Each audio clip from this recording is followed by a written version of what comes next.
Bullets-Khan, c'était le nom de cyberdissident de Skander Hamda sous le régime de Ben Ali. Le 6 janvier 2011, il est emprisonné puis torturé dans les geôles du ministère de l'Intérieur tunisien. Il avait 16 ans.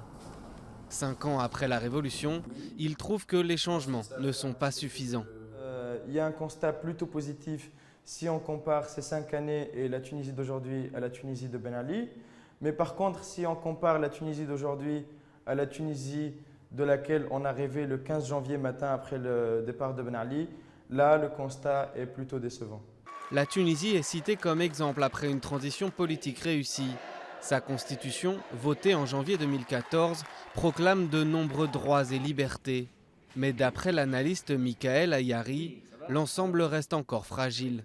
L'État doit se renforcer à mesure que la liberté se renforce. Et ce n'est pas l'État qui se renforce au détriment des libertés.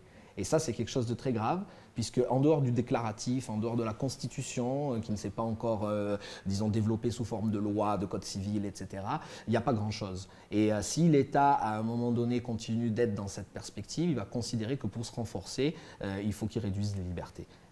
La loi antiterroriste, votée en juillet, prévoit notamment 15 jours de garde à vue sans accès à un avocat. Abdesattar Ben Moussa, prix Nobel de la paix et président de la Ligue tunisienne des droits de l'homme, s'inquiète de l'état des libertés dans le pays. Je crois qu'on craint quand même, c'est vrai, on craint que sous prétexte de combattre le terrorisme, on porte atteinte aux libertés. Il y a maintenant des pratiques d'atteinte aux libertés. En 2015, la Tunisie a été touchée par 3 attaques majeures revendiquées par le groupe djihadiste État islamique et qui ont fait 72 morts, dont 60 touristes. Suite au dernier attentat en novembre, l'état d'urgence a été déclaré, puis prolongé, normalement jusqu'en février.